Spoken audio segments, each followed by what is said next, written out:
Saya telah meneliti budget yang ada, cadangan itu, dan apa yang dapat saya katakan ialah tambahan sedikit untuk Sabah dan Sarawak itu kami berterima kasih.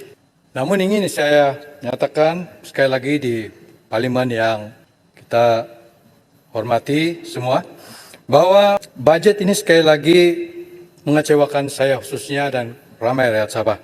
Kenapa saya katakan demikian ialah karena setelah 61 tahun Sabah dan Sarawak di dalam negara ini, kita tidak melihat keikhlasan yang tulus sepenuh hati daripada pemimpin daripada Malaya dan juga Kerajaan Persekutuan bagaimana untuk menunaikan segala janji yang telah ditabur pada tahun 63. Kenapa saya katakan demikian ialah kalau kita lihat daripada rentetan sejarah, pada tahun 63 perjanjian dimasuki, pelanggaran yang berlaku kita lihat tahun 64, 65, 66, 67, tentang 40% itu yang sepatutnya dibayar kepada Sabah daripada hasil Sabah memang tidak ada dibayar.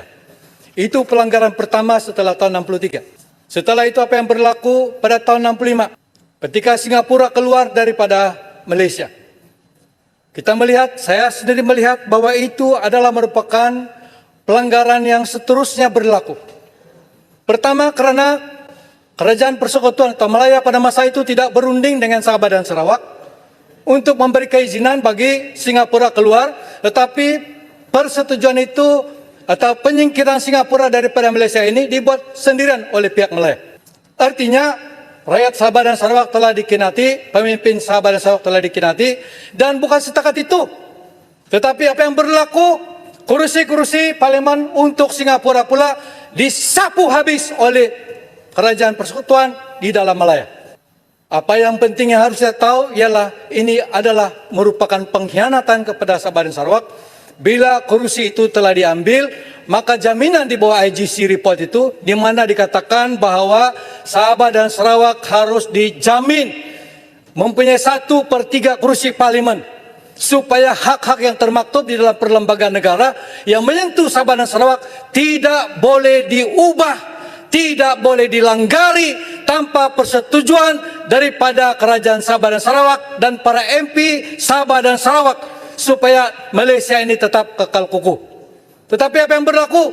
Bila kursi Singapura itu diambil, hak Sabah, hak Sarawak telah dicabuli daripada tahun 65 sehinggalah kepada tahun ini.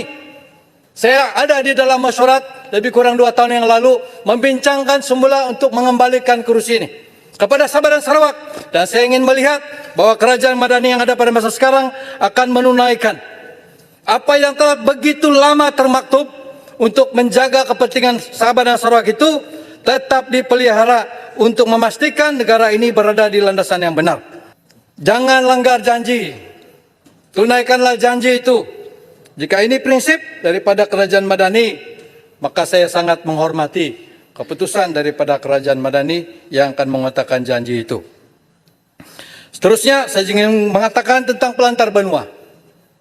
Pelantar benua yang kita tahu daripada tahun 1954 telah pun ada North Borneo Alteration of Boundaries Order in Council.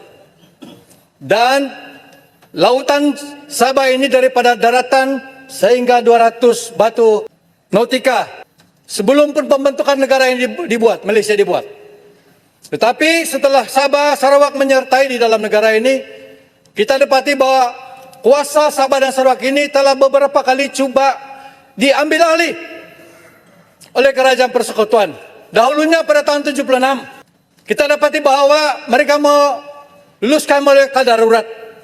Setelah itu beberapa akta yang dibuat untuk maksud supaya dapat menguasai pelantar benua Sabah dan Sarawak. Akta darurat itu sudah dibansukan. Tetapi apa yang kita lihat pada tahun 2012, kembali akta wilayah laut mau menguasai pelantar benua ini.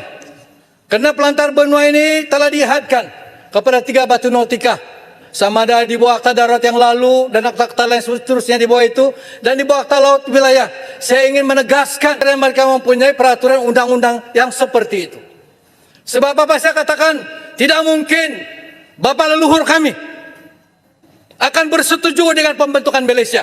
Sebab dinyatakan dengan jelas di dalam IGC report, tanah ini di bawah kuasa kerajaan negeri.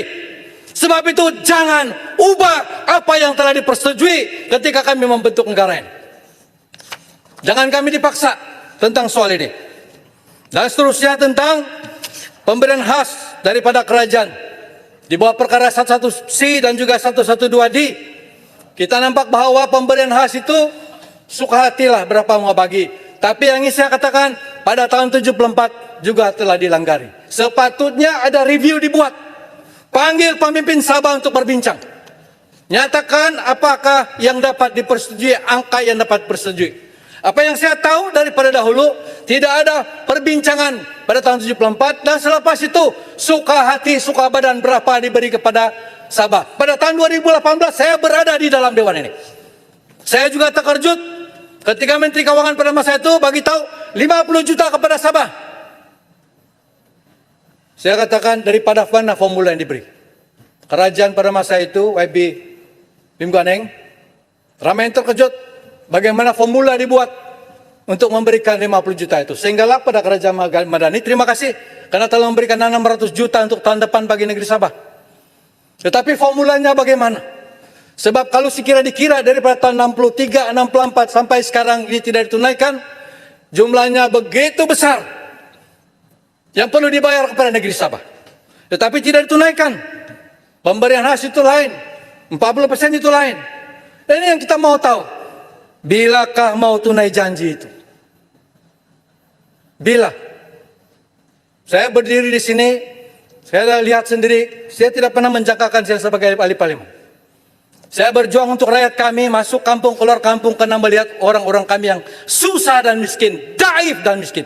Itu sebab semangat itu begitu kuat untuk mengubah nasib.